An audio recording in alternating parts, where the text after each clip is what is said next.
In this module, we will discuss Cauchy's theorem and its consequences.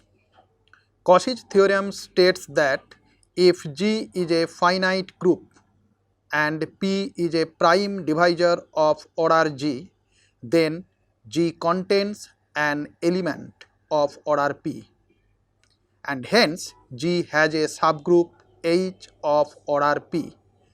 Thus, if G is a finite group, then corresponding to every prime divisor of G, G has a subgroup having the prime order.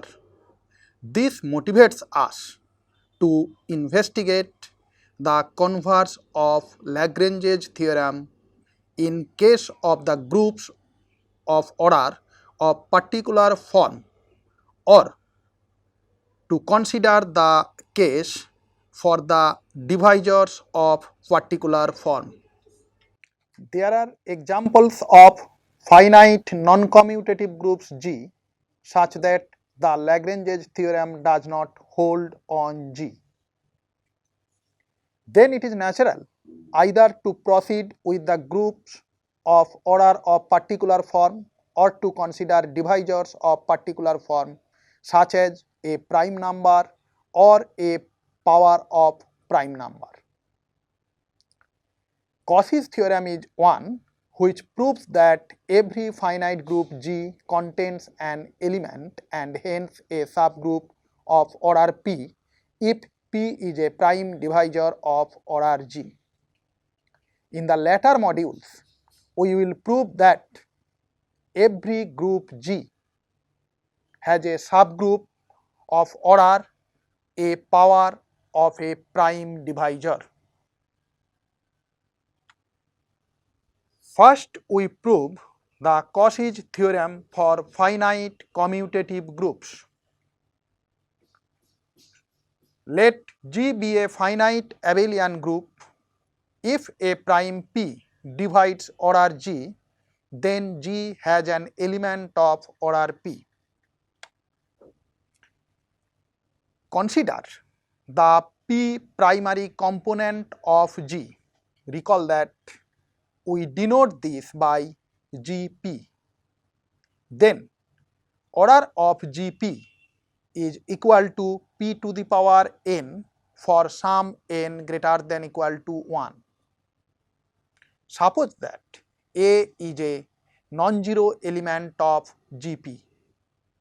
Then order A divides order Gp by the Lagrange's theorem, and this implies that order A is equal to P to the power m. Since we have considered A to be non-identity, so m is greater than equal to 1. Then the element B is equal to A to the power P to the power m minus 1 is an element in Gp and of order P. Thus, Gp and hence G has an element of order P. Now we prove the Cauchy's theorem for an arbitrary group G. Let G be a finite group. If a prime P divides order G, then G has an element of order P. Since P divides order G, we can consider order G to be P into some integer n. We prove this result by induction on n. If n is equal to 1, then order G is equal to P, and hence not only one element but also every non-identity element of G is of order P, which follows from the Lagrange's theorem. Let us now prove the induction step. Consider the class equation of G, which is order G is equal to order Zg plus summation index of Ca in G, where A runs over outside Zg. If G equal to Zg, then G is abelian and the result follows from the previous result. Assume that G is not equal to Zg. Then for every A outside Zg, Ca becomes a proper subset of G, and hence order Ca is strictly less than order G. If for some A not in Zg, P divides order Ca, then by induction hypothesis there is an element A of order P in Ca and hence in G. We can apply the induction hypothesis because order of Ca is strictly smaller than order of G for every A outside Zg. If there is no such A that P divides order Ca, then for every A outside Zg, P does not divide Ca, and it follows from the Lagrange's theorem that P divides order G is equal to index of Ca in G into order Ca. Since P is prime and P does not divide order Ca, it follows that P divides index of Ca in G, and hence P divides the sum of all indices of Ca in G where A runs over outside Zg, and the class equation shows that P divides order Zg, and it follows from the previous lemma that Zg and hence G contains an element of order P. Converse of Lagrange's theorem states that if G is a finite group and M is a positive divisor of order G, then G has a subgroup H of order M.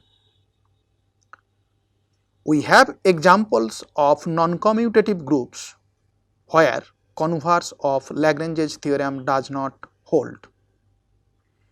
In the modules over finite abelian groups, we already proved that the converse of Lagrange's theorem hold on every finite abelian group, but there we used the major theorems like primary decomposition theorem and fundamental theorem of finite abelian group.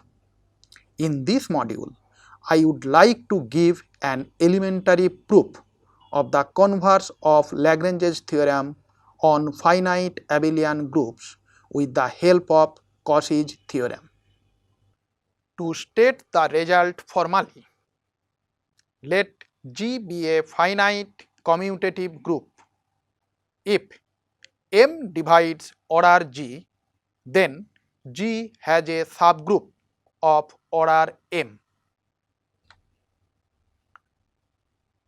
Since G is a finite group, assume order G is equal to N.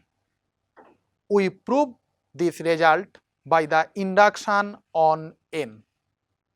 If N is equal to 1, then M equal to 1 is the only divisor of N, and the result follows easily. Consider N to be greater than 1. If M equal to 1, then also the result is trivial, because in this case H equal to the identity subgroup is a subgroup of order 1.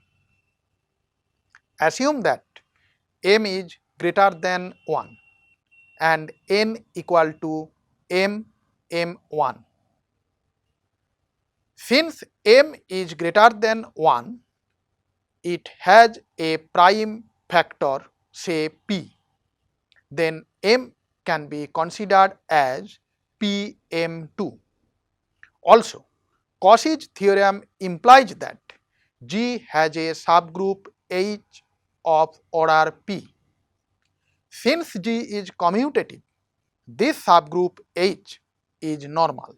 So we can consider the quotient group G by H. Now order of G by H is equal to order G by order H, which is equal to M1 into M2, and this is strictly less than n, which is the order of G, and hence by the induction hypothesis, since M1 is a divisor of order G by H, so the quotient group G by H has a subgroup of order M1.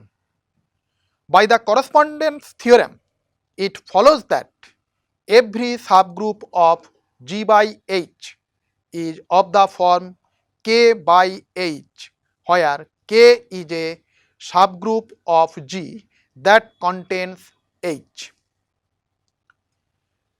Thus, we get a subgroup K by H of G by H having order M1.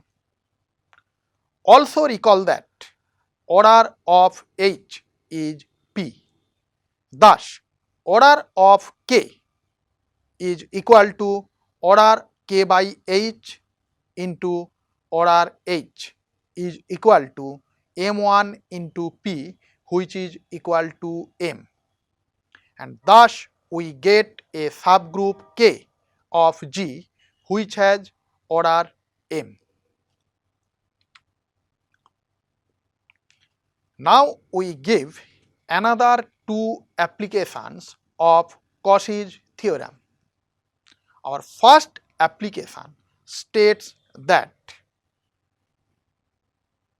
let G be a finite abelian group such that order G is greater than 1. Then G is simple if and only if G is a cyclic group of order P for some prime P. First, assume that G is a simple group. Since order G is greater than 1, so there is a prime P such that P divides order G. Then by the Cauchy's theorem, G has an element of order P denoted by A and H to be the cyclic subgroup of G generated by A. Then P greater than 1 implies that the subgroup H is a non-identity subgroup. Since G is abelian, so H is normal in G. Then simplicity of G implies that G is equal to H, which is generated by A. Thus, G becomes a cyclic group of order is equal to the order of the generator A, and again order of A is equal to P. Thus, G becomes a cyclic group of order A prime P. The converse follows directly from the Lagrange's theorem. In fact, if we assume G to be a group of order P for some prime P, since A prime has no positive factors other than 1 and P itself. So, if H is a subgroup of G, then the Lagrange's theorem implies that order of H must be either 1 or P. That is, H becomes either the identity subgroup of G or G itself, and hence it follows that G has not only no non-trivial proper normal subgroups, but also no non-trivial proper subgroup. In another application of Cauchy's theorem, we prove that every group of order 28 contains exactly 6 elements of order 7. Consider a group G of order 28. 7 is a prime divisor of 28, and then by the Cauchy theorem, G contains an element of order 7, say A. Denote H to be the cyclic subgroup generated by A. Then H is a subgroup of order 7, and since 7 is prime, so every non-identity element of H is of order 7. Thus, H contains exactly 6 elements of order 7. Now we show that there is no element in G outside H of order 7. If not, say B belongs to G minus H of order 7. Denote the cyclic subgroup generated by B by K.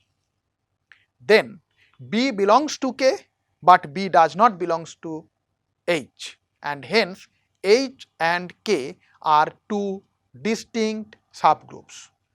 Further, order H is equal to order K is equal to 7, which is a prime. Hence it follows from the Lagrange's theorem that order of H intersection K is equal to 1. Then it follows that order of the product Hk is equal to order H into order K by order of H intersection K, which is equal to 49. This contradicts that Hk is a subset of G which contains only 28 elements. Thus, G has no element of order 7 outside H, and so the elements of order 7 in G are all in H, and hence it follows that G has exactly 6 elements of order 7. As a consequence of Lagrange's theorem, we have seen that if G is a finite group, then for every element A in G, order A must be a divisor of order G. Thus, given order G, we can restrict the possible orders of an element A of G. Now, as a consequence of Cauchy's theorem, we show that given orders of elements of a group G, we can find the possible orders of G. For this, first let us introduce the following definition. Let P be a prime.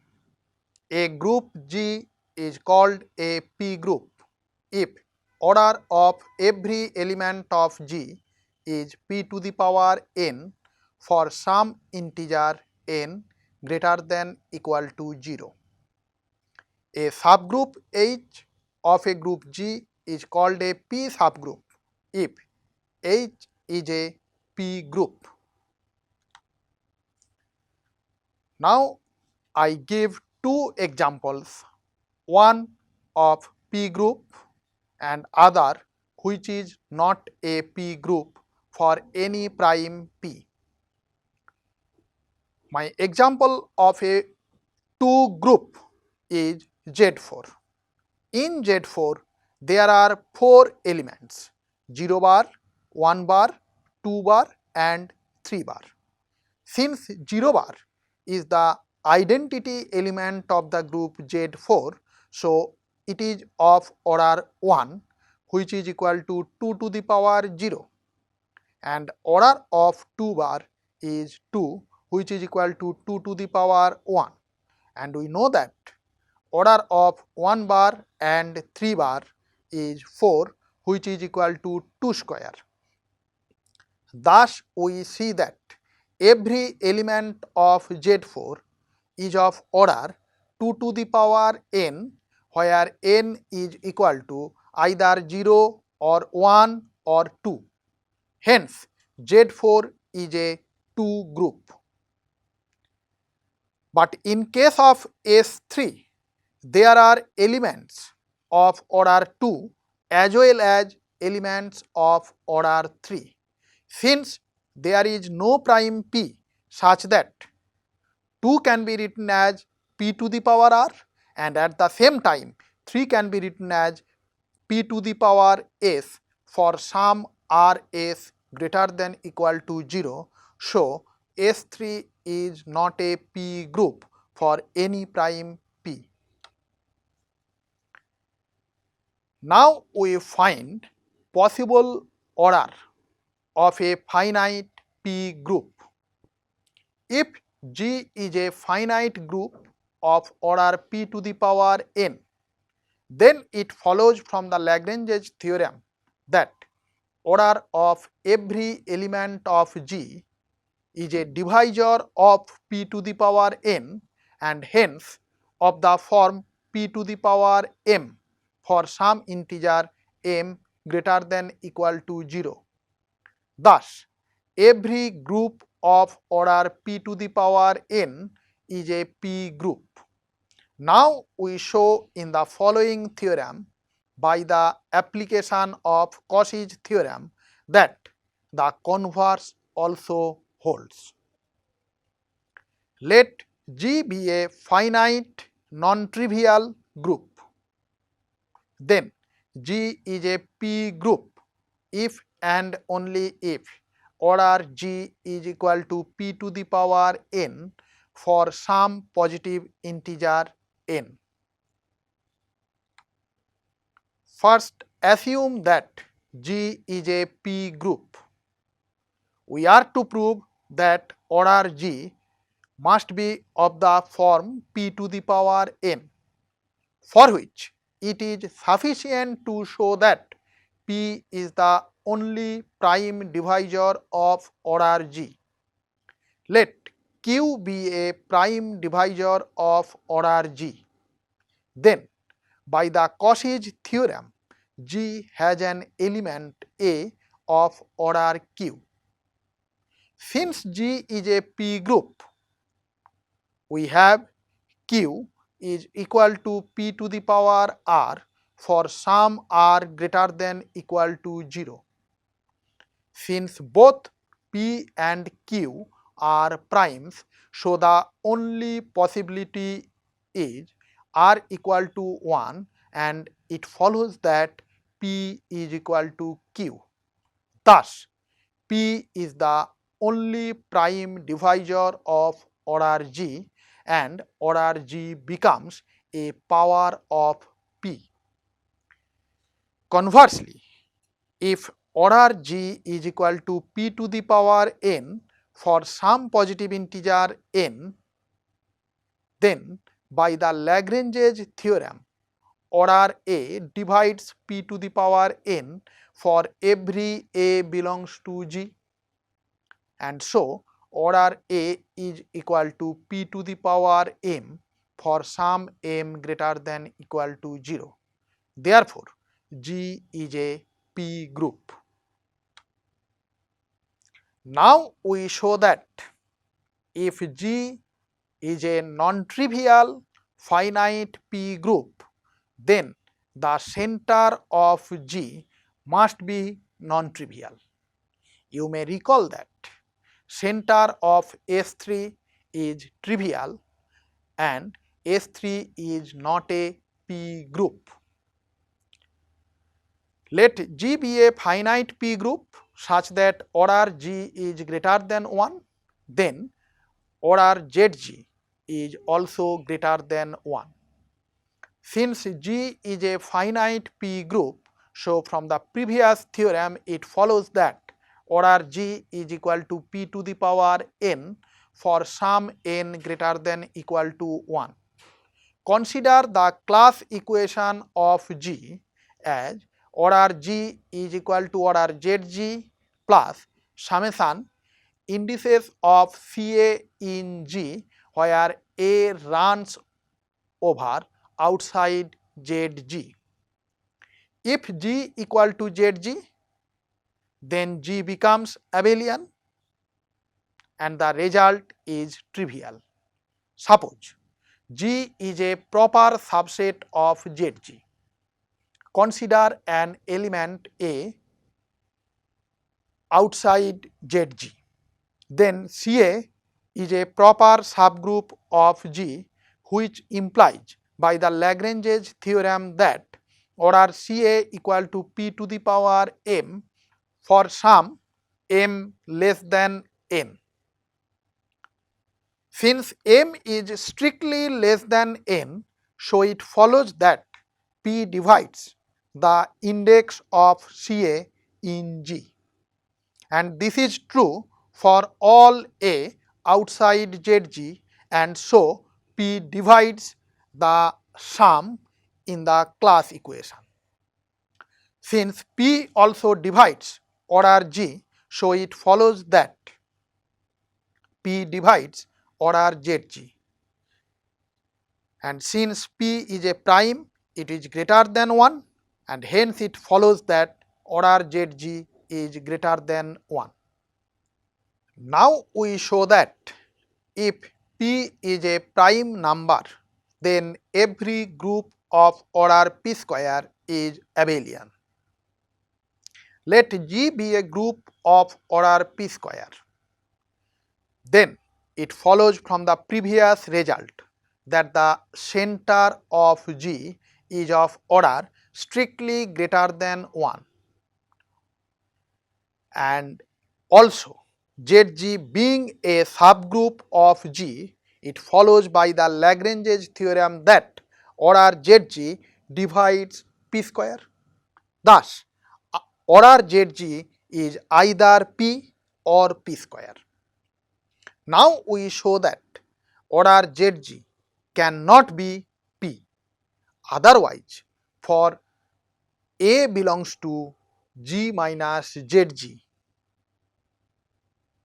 ZG becomes a proper subset of CA, and hence CA is equal to G. This contradicts that A does not belong to ZG. Thus, the only possibility is that order ZG is equal to P square, forcing G equal to ZG. Hence, G is abelian. In the following interesting example, we find precise order of ZG for the non-commutative groups of order of the form P cube for some prime P. In fact, we show that if G is a non-commutative group of order P cube for some prime P, then order ZG is equal to P. Since G is non-commutative, so G cannot be equal to ZG, which implies that order ZG can never be equal to P cube. Also, G being a non-trivial P group, order ZG is greater than 1. Since order ZG also divides order G by the Lagrange's theorem, it follows that order ZG is either P or P square. If order ZG is equal to P square, then for every A belongs to G minus ZG, ZG is a proper subset of CA, and which eventually implies that CA is nothing but G, leading to the contradiction that A does not belong to ZG. Thus, it follows that order ZG is equal to P. Thus, in this module, we have proved Cauchy's theorem and discussed several interesting consequences of Cauchy's theorem. In my opinion, the major contribution of Cauchy's theorem is that it motivates us to consider converse of Lagrange's theorem for the divisors of particular form. And in this direction, the major breakthrough is the Sylow theorems, which we will discuss in the next 4 modules.